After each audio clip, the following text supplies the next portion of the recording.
I don't even know if I'm able to upload this, but as I'm recording this, it's been just a few days since I could get back online after almost 3 months of having no access to the worldwide internet.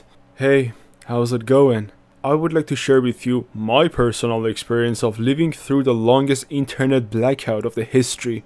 So I'm from Iran, and the situation here has been pretty chaotic and tragic since 2026 started. Not that the situation had been much better before that, but it kind of peaked during these 4 to 5 months. Of course, I won't be discussing geopolitics or war or stuff like that in this video, but let me give you a rundown. I'm just gonna say as much as I can. Things started to shift at the end of 2025 because of the economic pressure. A bit later, on the 8th and 9th of January, something extremely tragic happened in those 2 days. If you have the time and patience to spare, I invite you to look it up or not, depending on how you can handle sensitive topics. Access to the worldwide internet was initially cut off on the 8th of January, but then it only lasted for about 2 weeks. After a while, things kind of settled down, though the atmosphere still felt heavy. A little while later, things changed. It was another typical morning and I was staying up. All of a sudden, on my PC, I saw the news and I wasn't sure if I was reading them right. My mother woke up, we said good morning, and I was like, hey mom, turn on the news channel, it looks like something's going on. And yes, the looming shadow of the war had finally fallen. The explosions in Tehran confirmed that it had started. A few hours later, the internet cut off and it became the longest internet blackout in the history. It was on the intranet, the national network, the local websites and all that. There were some really arduous and troublesome and costly workarounds to establish some little amount of connection to the World Wide Web. It wasn't really worth it, unless you had an urgent need. But just think of it in a large scale. Iran is a country with almost 90 million people. Now, someone like me, for example, I have my personal life and I also have a tiny YouTube channel where I post my gaming experience and occasionally some commentary about games that someone might find useful. It's pretty small, but I'm truly grateful for almost all of the 130 people who are here, some of them who I used to interact with, or just anyone else who would find my videos entertaining or, in some cases, slightly informative.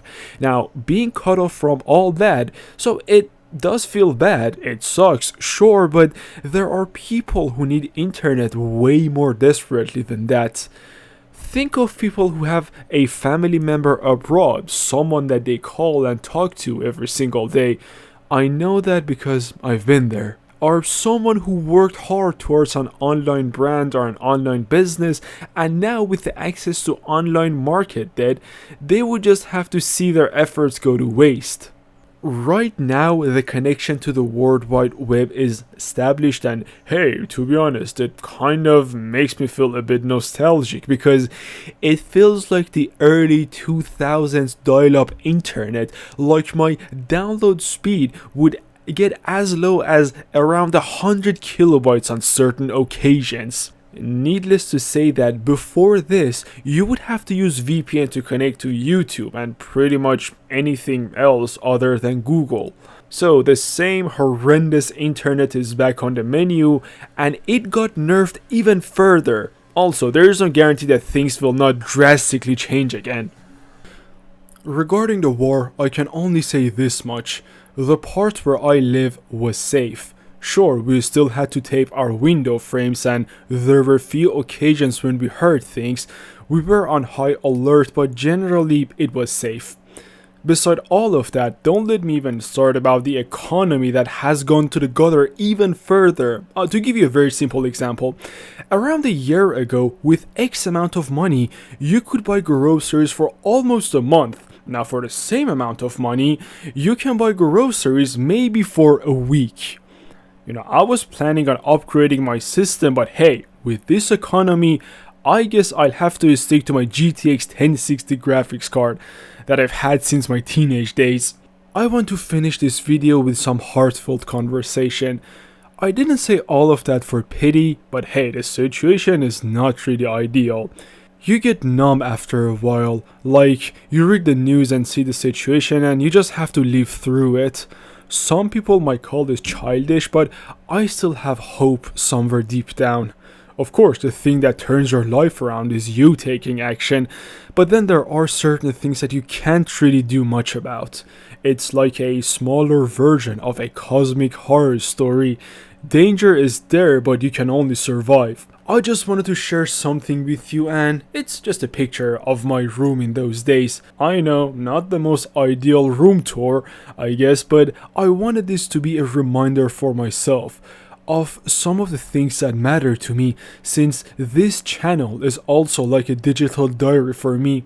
My system, pretty old, but still it gets the job done and has been on the road with me for quite a while.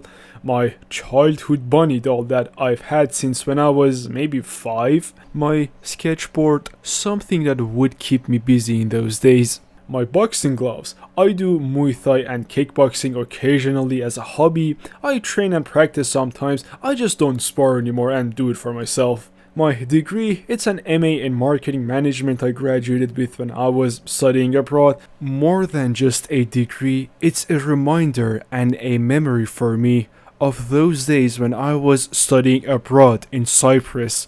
Some of those days were sweet and some were hard. And some other stuff. Well, we all have pieces of our lives, and this was just a part of mine. Something I still hold dear is this YouTube channel. Sure, it's not huge. I had not been as consistent as I should have. I got off the track a few times, life got in the way, and I should have been a bit more consistent at times. However, I still wish to continue. I deeply truly appreciate whoever that might be watching this, and whoever that is a friend of mine here. I recorded some stuff on the Blackout. I will upload them here. And I wish to switch to content that are a bit more chill and casual.